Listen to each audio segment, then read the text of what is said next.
할렐루야. 네, 우리 장로님 기도와 같이 어제 참으로 무섭도록 바람이 불고 비가 오고 했는데 안전하고 평안하게 하루를 보내게 된 것을 감사를 드리고 또 하나님께 영광을 돌립니다. 또 이날 거룩한 주일을 맞이해서 마음을 가다듬고 예배에 오신 여러분을 환영하고 여러분에게 하나님의 축복이 넘쳐나도록 되기를 바랍니다. 우리 이런 마음으로 좌우에 계신 분들과 서로 사랑의 인사를 나누시겠습니다. 인사하시겠습니다.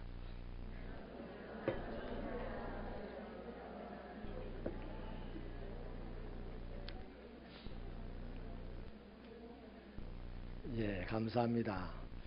목사가 목회를 하면서요, 제일 행복한 순간이 성도들 간에 환하게 웃으면서 잡담하는 시간. 그거 볼 때 제일 행복합니다. 막 이렇고 저렇고 중요하지도 않은 이야기를 너무너무 재밌게 웃으면서 할 때가 행복한데, 천국 가면 다 그런 대화들이겠죠. 그죠? 예, 천국 가면 중요한 대화가 어디 있겠습니까? 다 즐거운 대화. 예, 우리는 오늘은 이 땅이기 때문에 조금만 그래야겠습니다. 오늘의 우리의 삶이 아무리 어렵고 힘들어도 꿈이 있다면 그 사람은 충분히 오늘을 살아낼 여력이 있을 것입니다. 반대로 아무리 가진 것이 많다 할지라도 꿈이 없다면 그의 삶은 틀림없이 무미건조할 것이고 아무런 의미가 없는 오늘을 살 것입니다. 그래서요, 가난하게 살지만 살아있는 사람이 있고 부유하게 살지만 이미 죽어있는 사람도 있습니다. 새벽교회 성도들은 가난하고 부유하고를 떠나서 먼저 살아있는 그런 성도들이 되시기를 바라고, 저와 여러분의 신앙이 오늘도 살아있게 되기를 축원합니다. 본문이 쓰여진 시대에 유다의 형편은 몹시 암울하였습니다. 그들은 매우 가난했고 힘이 없었습니다. 거기다가 그들의 꿈, 목표마저도 상실하고 말았습니다. 그들은 70년 전에 바벨론에게 망하고 노예가 되었는데 그동안에 세계를 지배한 나라가 3번이나 바뀌었습니다. 지금은 페르시아의 지배 아래 세계가 있었습니다. 그때 뜻밖에도 유다 백성들에게는 좋은 소식이 들렸습니다. 뭐냐니까 이사야 선지자가 오래전에 예언한 대로 이 페르시아의 고레스 왕이 유대인을 위하여서 칙령 하나를 발표했던 것입니다. 그 내용인즉슨 고국으로 돌아가서 너희들의 하나님을 섬기기를 원하는 사람이 있다면 돌아가도 좋다 하는 내용입니다. 여러분, 이 당시에 페르시아 지역에서 거주하는 유다의 인구는 엄청나게 많았습니다. 하지만 그들 중에 이 칙령을 듣고 고국으로 돌아가겠다고 모인 사람들은 고작 15,000명에 불과했습니다. 이들은 노예 생활을 했기 때문에 가진 것이 아무것도 없었습니다. 그러나 그들 마음속에 하나님이 주신 꿈 하나를 가지고 있었습니다. 이제는 고향에 가서 하나님만 섬기면서 살겠다 하는 꿈입니다. 페르시아에서 살아도 못 살고 고향 돌아가도 못 삽니다. 가난해요. 이래 가난하게 살 바에야 저래 가난하게 살 바에야 가난한 것이 우리들의 삶이라면 난 하나님 섬기면서 살겠다 하는 것이 그들의 꿈이에요. 나는 오늘 새벽교회 성도들이 대한민국 이 땅에 오늘 이 시대에 살아가면서 이 꿈이 다시 한번 각인되어지기를 바랍니다. 여러분, 88년 올림픽을 지난 이후에 그때처럼 돈이 막 흥청거리고 돌아가고, 제가 여기 와서 듣던 얘기가 옛날에 삼성 SDI가 여기 컸을 때는 이 신평 땅이 난리가 아니었다고요. 그때 난리가 아니었는데 예수 잘 믿었습니까? 그때도 예수 안 믿는 사람이 수두룩했고 지금도 예수 안 믿는 사람이 수두룩하고요. 그때도 어려운 사람이 수두룩했고 지금도 어려운 사람이 수두룩하고, 예수님이 오실 때까지 부자 살기는 걸렀어요. 또 봐라, 기분 나빠하는 거 봐라. 지금 시대가 어떤 시대인지 압니까? 예? 부부가 돈을 같이 벌어도 못 살아가지고 애들 보고 공부하는 애 보고 가서 아르바이트하라고 막 휘둘러는 쫓아내는 그런 시대입니다. 아무리 노력을 해도 잘 살기는 걸렀다니까. 그러니까 다시 한번 우리의 꿈을 각인하셔서 새롭게 딱 세우셔가지고 이래도 못 살고 저래도 못 살 바에야 나 하나님만 제대로 섬기면서 살아야 되겠다 각오 한번 하시는 새벽교회 성도 되기를 바랍니다. 여러분, 참으로 어려웠던 그들이었죠. 그런데 그 15,000명의 유대인들이 고국에 돌아왔습니다. 근데 막상 돌아와서 보니까 하나님을 섬기겠다는 입금 하나 가지고 돌아왔는데 하나님을 섬길 성전이 없어졌어요. 그래서 그들은 성전부터 짓기를 시작했습니다. 참으로 기특한 일이죠. 대부분의 동족들이 페르시아에 귀화해서 그냥 그렇게 살겠다고 한 그 시대에 그들 가운데 100분의 1인지 아니면 더 적게도 1000분의 1인지도 모르지만 극소수의 이 무리들이 황폐한 고국으로 돌아와서 하나님만을 섬기겠다고 했으니 얼마나 아름다운 마음, 얼마나 아름다운 생각을 가진 사람들입니까? 또 고국에 돌아와서 자신들의 삶을 위해서 해야 될 일들도 수없이 많았을 것입니다. 자기 집도 우선 구해야 되잖아요. 그럼에도 불구하고 그들은 성전을 먼저 재건하겠다고 나섰으니 그들의 그 각오가 대단했던 것 같습니다. 하나님이 얼마나 기뻐했겠습니까?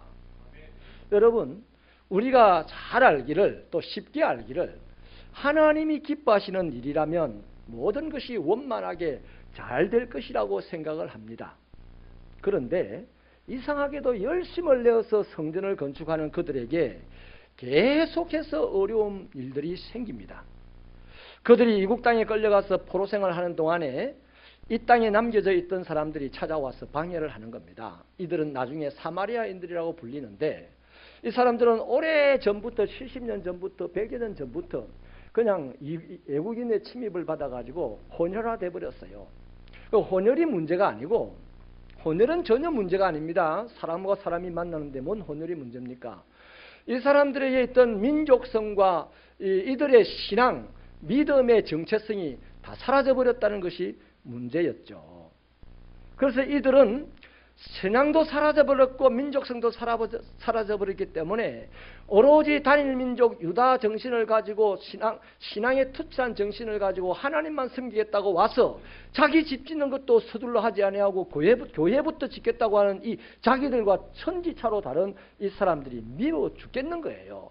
그래서 그들을 조롱하고 그들이 성전을 짓는 것을 방해를 하는데 이 성전 재건을 하는 지도자를 여러 번 암살하려고 시도를 했습니다. 근데 그 시도가 실패하자 고레스 왕에게 편지를 보내기를 당신이 보내준 이 유다인들이 성전을 재건하는데 이것은 당신을 반역하기 위한 음모입니다 라는 내용으로 편지를 보낸 것이죠. 어떤 때는 와서 조롱합니다. 돌도 던지기도 합니다. 그런데 이것까지는 참고 견디면서 성전을 짓겠어요. 근데 하필이면 이런 때에 심각한 기근까지 찾아왔습니다. 여러분, 풍년의 때에도 자기 직장도 안 가지고 집도 안 짓고 지금 교회부터 짓고 있는데 얼마나 힘들겠습니까? 남들은 다 풍년이라 할 때도. 그런데 모든 사람이 힘들 수밖에 없는 기근까지 찾아왔어요.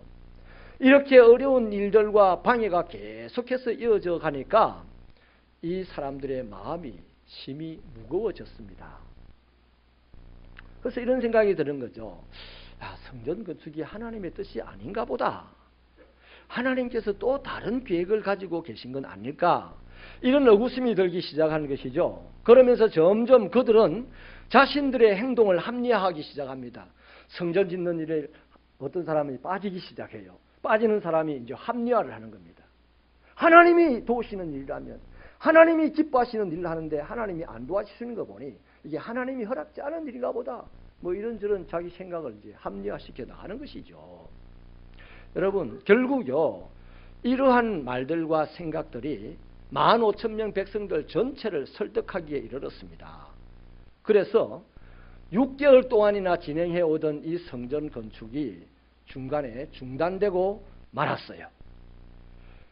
자, 그들의 꿈, 올 때는 오로지 하나님만 섬기겠다는 꿈을 가지고 와서 보니 성전이 없어서 성전부터 지어야 되겠다고 나섰던 그들의 꿈, 그들의 목표를 잃어버리게 된 것이죠.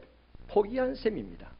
그러니 저는 그들의 지금 형편이 매우 암울하다라고 말할 수밖에 없는 것이죠. 사랑하는 여러분, 우리도요 가끔 이런 경험을 할 때가 있습니다. 멋지게 결심을 하고 하나님의 집에서 하나님의 일을 시작했는데 중간에 이런저런 장애물들을 만나게 되죠. 내가 하는 이 주의 일을 누군가 칭찬해 주는 것 같지도 않습니다. 쳐다보니 목사님도 모르는 척하고 지나가는 것 같습니다. 오히려 잘난 척하고 너무 나댄다고 누가 나에게 조용히 다 이럽니다. 교회는 그렇게 나대면서 설치면서 일을 하는 게 아니냐. 제발 좀 설치면서 일하세요. 네? 교회가 시끌시끌하도록 일 좀 하십시다. 아멘이십니까? 그뿐이 아닙니다. 이것이 잘못됐어. 넌 이렇게 하면 안 돼 하고 참견도 많이 합니다. 그럼에도 불구하고 내가 바랬던 꿈이 있고 하나님과 약속했던 목표가 있어서 견디고 합니다. 열심히 해요. 이를 악물고 하죠. 그런데 마침 그때에 집안에 우환이 들어닥쳤어요. 어려운 일이 겹쳐서 생겼습니다. 이렇게 되자 우리도 본문의 유대 백성들처럼 이것은 하나님께서 하지 말라고 하는 일인가 보다. 내가 교회 봉사를 하는데 내게 이런 어려움이 닥쳤어야 되나 하는 생각을 하기가 쉽죠. 그래서 결국에는 신앙생활도 교회 봉사도 중간에 포기해버릴 때가 왕왕 있는 분이 있어요. 맡은 자에 구할 것은 충성이라고 했는데 실컷 맡아놓고 빠져나가 버리니까 고생은 남아있는 사람만 하는 거야. 죽겠대요. 고생이 돼가지고 죽겠다는 거라. 얼굴이 막 힘들어서 표가 납니다. 그럼 나중에 목사도 죽겠어. 다 죽어버리는 거라 그러면. 죽으면 안 돼요. 아멘입니까? 죽는 신용도 하면 안 돼요. 죽어가도 얼굴이 그냥 천사처럼 빛이 나게 되는 이런 은사가 우리 새벽교회에 있기를 축원합니다. 이 고국으로 돌아왔던 유대 백성들의 성전을 재건축하겠다는 이 아름다운 결심은 6개월 만에 이런저런 방해와 어려움들과 힘든 환경들로 말미암아 그들의 결심, 꿈, 목표가 무너져 버렸습니다. 그 무너지고 그들은 잘 살았냐? 못 살았어요.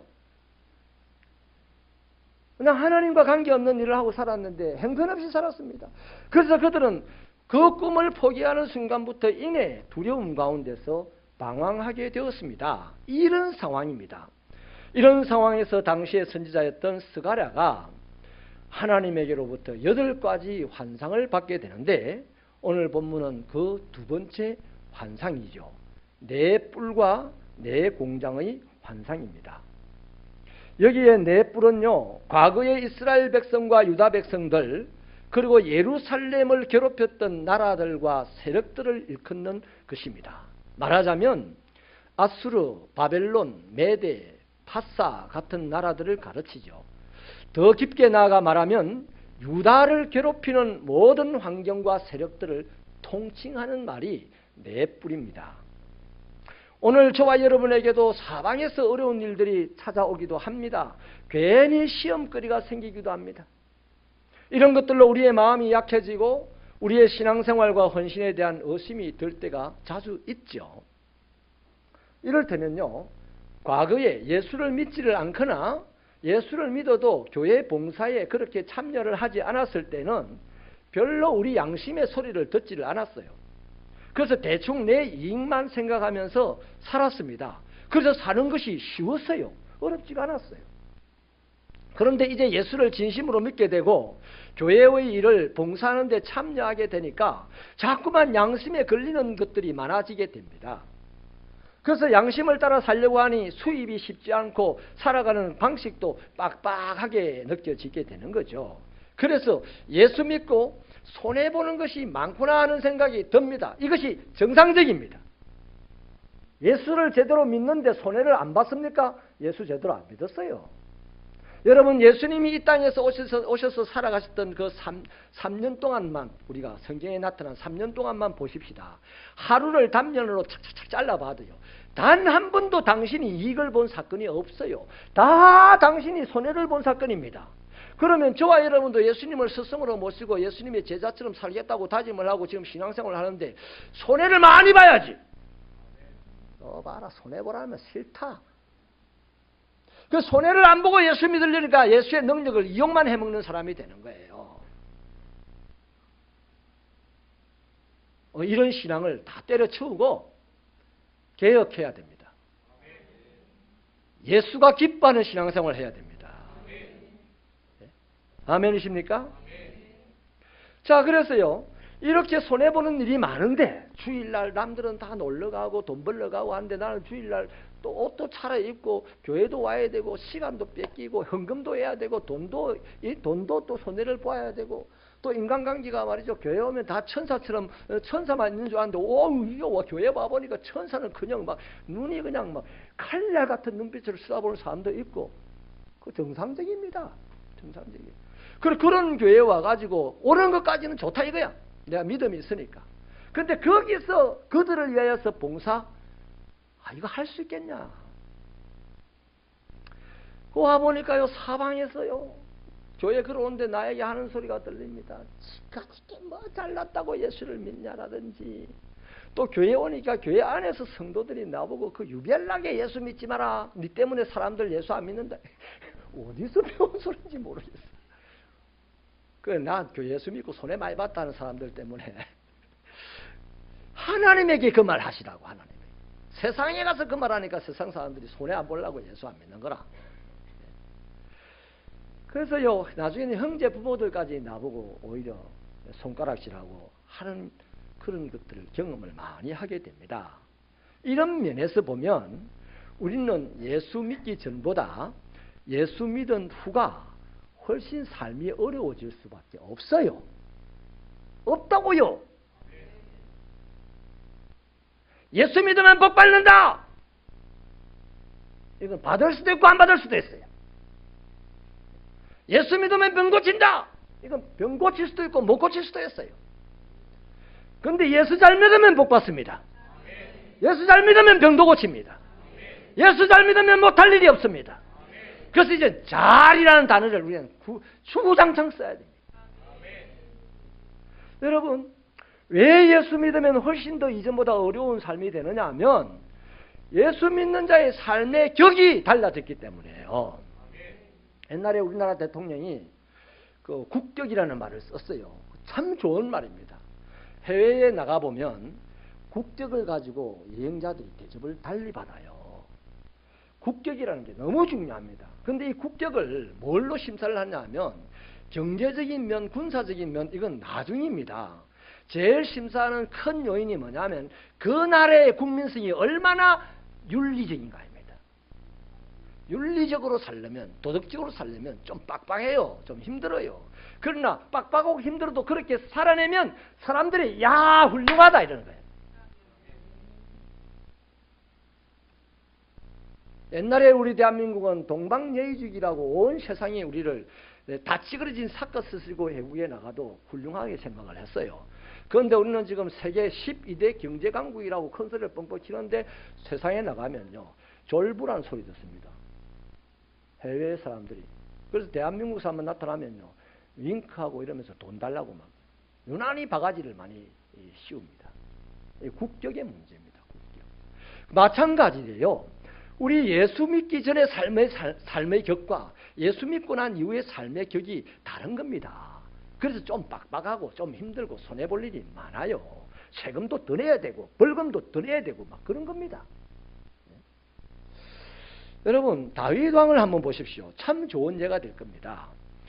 이분이 그냥 양치기로 살았으면 다윗을 괴롭힐 사람은 그냥 동네 몇 사람일 것이고 또 짐승밖에 다윗을 안 괴롭힐 거예요. 그런데 다윗이 하나님에게 왕이 될 것이라는 기름 부음을 받고 난 이유는 수많은 사람들에게 죽음의 위협을 당했고 왕에게조차도 살해 위협을 당하면서 평생을 살아야 했지 않습니까? 그 삶이 하나님 때문에 그 삶이 얼마나 힘들었는지 하나님께 이렇게 기도를 합니다. 여호와여, 나의 대적이 어찌 그리 많은지요. 나를 치는 자가 많습니다. 많은 사람들이 나를 가리켜 말하기를 저는 하나님의 도움을 얻지 못한다 하나이다. 이렇게 하나님께 하소연을 해요.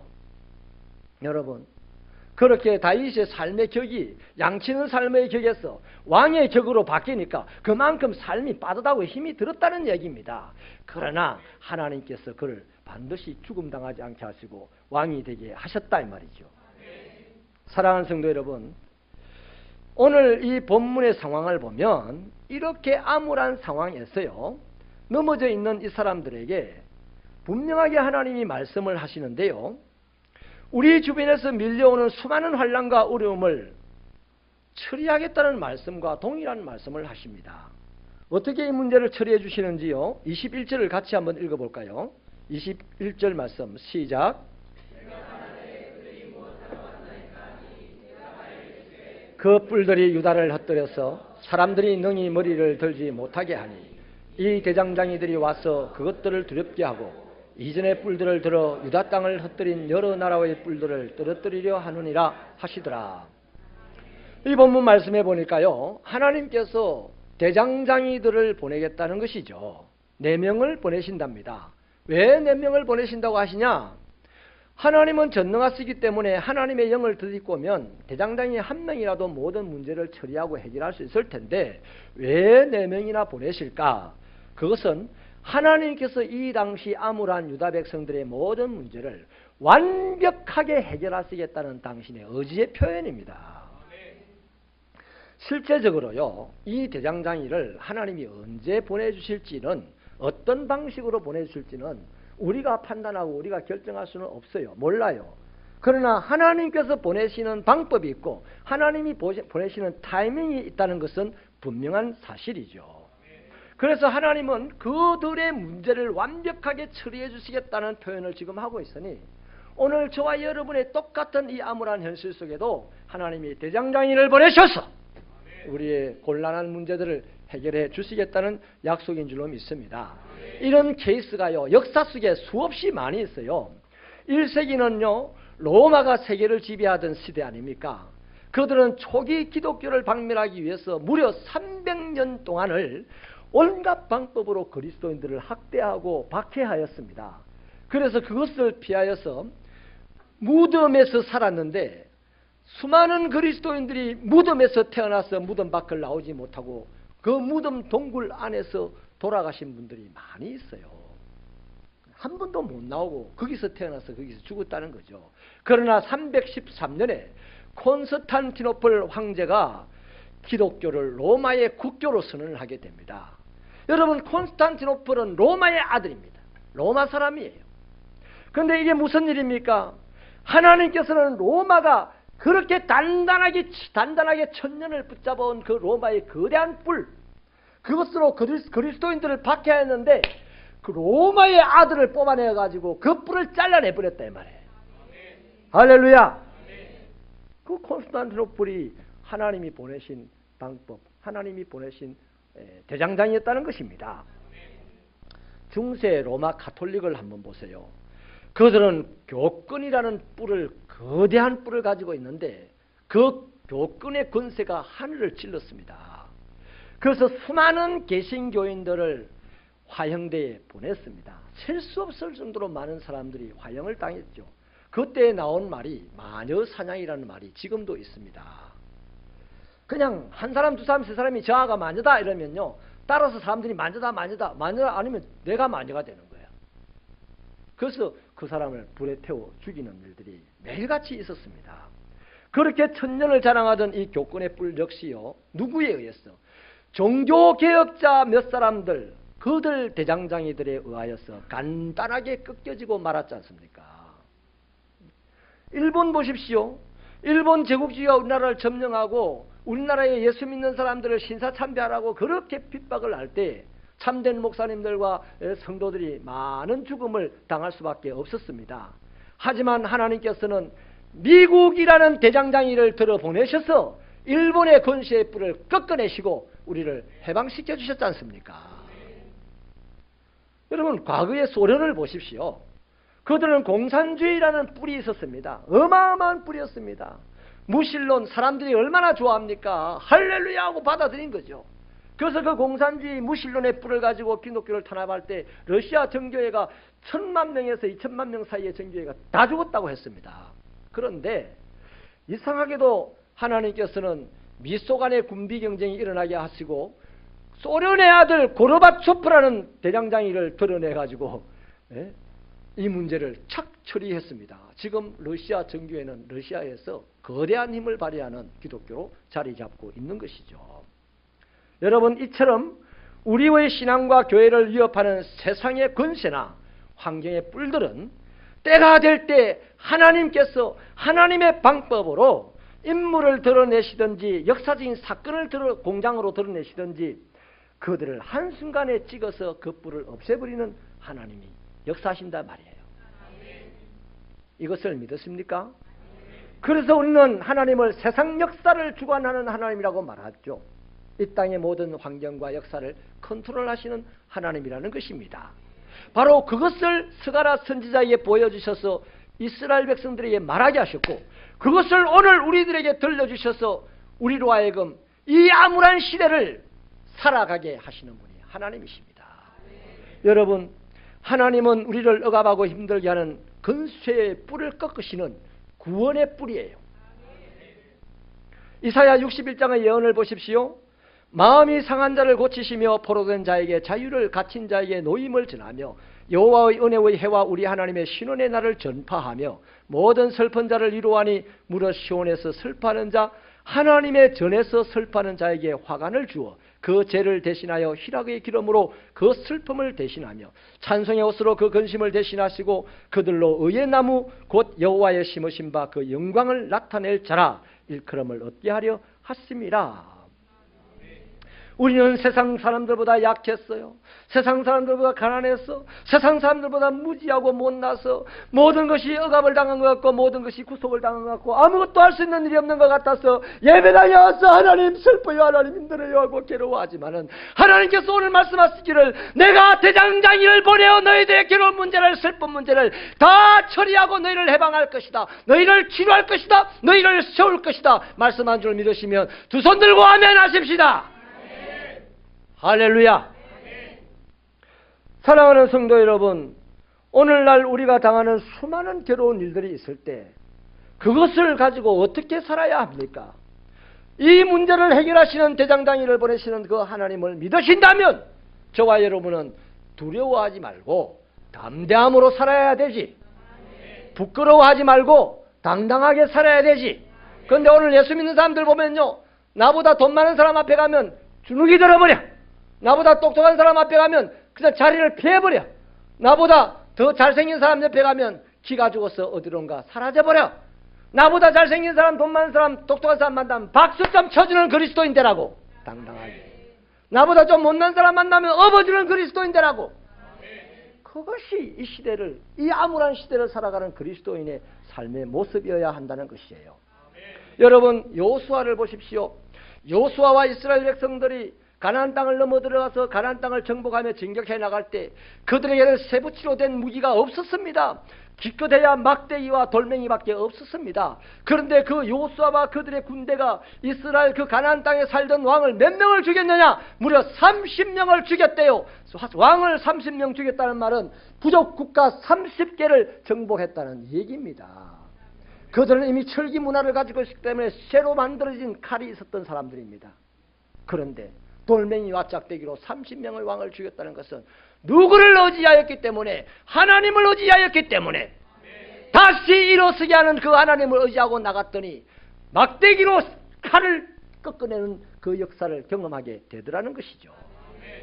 여러분, 요즘 떠도는 말 중에요, 저도 이제 자식을 기르다 보니 자식들이 이제 다 장성하니까 이 자식들이 배우자들에 대한 생각을 하잖아요. 그것을 이렇게 살펴보는데 떠도는 말 중에 이런 말이 있어요. 최고의 요새 1등 신랑감이 돈키호테네.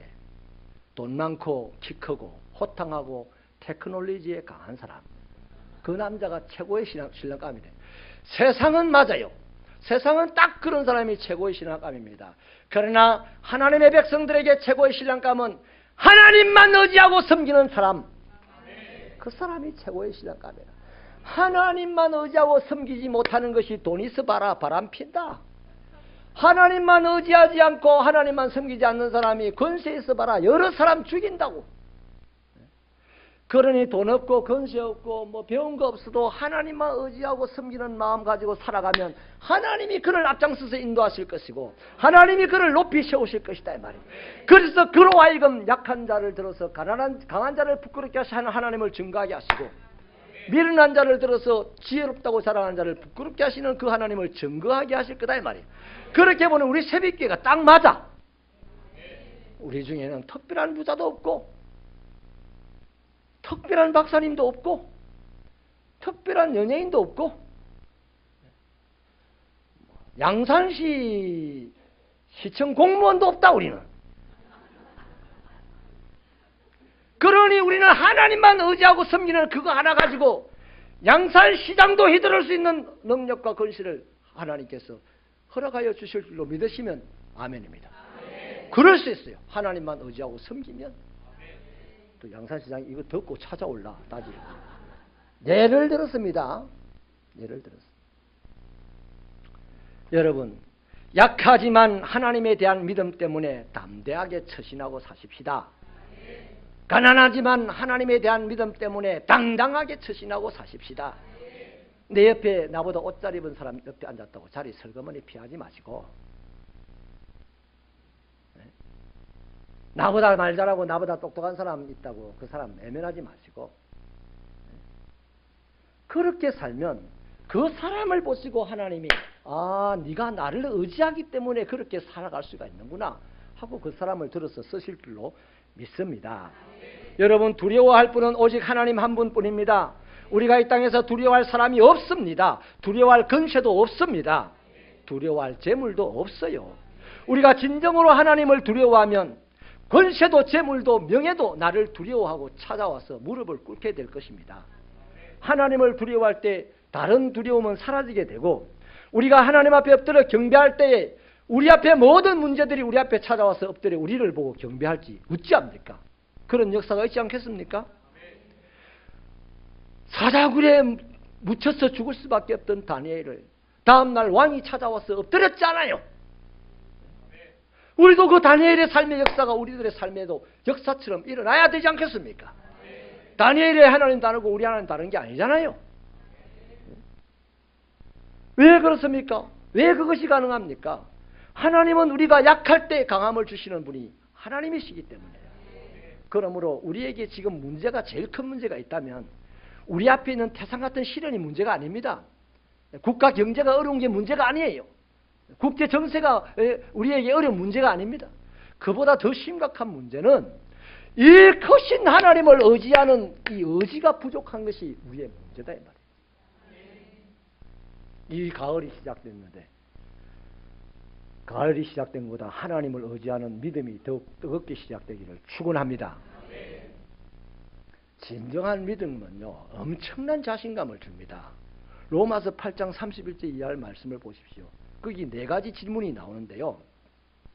누가 우리를 대적하겠습니까?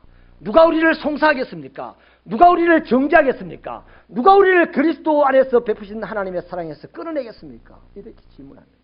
그 자신감이 없으면 그 질문 하겠어요? 안 하지. 이 사람은, 이 바울은요, 누가 마음대로 나를 대적해라, 마음대로 나를 정죄해라, 마음대로 나를 송사해라, 마음대로 나를 그리스도의 사랑에서 끌어내려고 온갖 짓을 다 해봐라, 그 말입니다. 하나님이 살아계신데, 하나님이 내 편이신데, 그거예요. 그런데 우리는 누가 나를 송사하면 나는 덤태기로 2개 송사합니다. 맞고소하지. 누가 나를 정죄하면 나는 그 사람에게 없는 죄도 갖다 붙여서 막 정죄해야 됩니다. 이렇게 치고받고 싸우려고 하는 이유가 뭡니까? 내 문제를 내가 해결하리라. 힘도 없으면서. 정말 믿음의 사람이라면 그런 문제가 찾아올 때마다 하나님을 딱 의지하고 송사당하는 거라, 대적당하는 거라, 정죄를 당하는 거라, 핍박을 당하는 거라. 그러면 네가 이 문제를 인간적인 것으로 해결할 수도 있을 법한데 네 꿈쩍도 안 하고 나를 기다리는구나. 그래, 내가 나서보지. 하나님이 나서면 콧김 하나로 사라지는 문제들을 우리가 볼 줄로 믿습니다. 그래서 여러분, 우리가 반드시 도울 자를 의지해야 되는데 그 인생이 코끝에 붙어있는, 호흡에 붙어있는 그 사람을 의지하면 안 돼요. 어젯밤에 어제 그렇게 무섭게 바람치고 비가 오는 그것도 오늘 흔적도 없이 사라져 버렸잖아요. 그 우리들의 환경도, 괴롭히는 환경도 돌았으면 사라져 버려. 그것 때문에 막 어찌할 바를 모르고 가지 말고 그런 것이 있을 때 태연하게 주께서 나와 함께 하심으로 그냥 기다려보는 거라. 성질 내지 말고, 화내지 말고, 또 예배당에 안 나오지 말고, 그냥 태연하게 어제와 동일한 모습으로 하나님 섬기는 거라. 그러면 하나님이 네 믿음이 옳도다 하면서 하나님이 우리의 대장 되셔서 앞장서 가시고 문제를 해결해 주실 줄로 믿습니다. 믿습니다. 여러분, 말씀을 마치겠습니다. 우리는 오늘 예루살렘 성전 건축을 꿈꾸고 하나님을 섬기겠다는 목적을 가지고 와서 일을 하다가 6개월 만에 어려움이 생겼다고 중단해버린, 그래서 하나님마저도 떠나버린 채 방황하는 이 유다 백성들의 모습을 보았어요. 우리도 혹시요, 이것처럼 나에게도 의욕적으로 시작한 하나님의 일, 우리 교회도 의욕적으로 시작한 하나님의 일, 이런 일들을 했는데 세월이 지나면서 이런저런 형편의 어려움, 이런저런 관계의 어려움 때문에 아멘 하고 출발한 그 일을 등한히 하는 것이 없습니까? 의욕을 내려놓은 것이 없습니까? 나 자신을 살펴보십시다. 그리고 다시 일어서십시다. 주께서 힘을 주신다고 말씀하시니 우리 신앙을 다시 일으켜야 됩니다. 실패 현장에서 두려움이 밀려온다고 해도 다시 일어서게 하시는 그 하나님을 의지하고 담대하게 일어서면 그 사람이 세상을 지배하는 사람이 되는 거예요. 나는 새벽교회가 언젠가는 이 양산 땅을 지배하는 인물이 나오게 되기를 간절히 기대하고 기도하고 있습니다. 새벽교회 부임에 오는 그때부터 지금까지 빠짐없이 거침없이 기도하는 내용이, 주여 우리 새벽교회 성도들이 양산 땅을, 적어도 양산 땅을 지배하는 자가 되게 하여 달라고 기도하고 있습니다.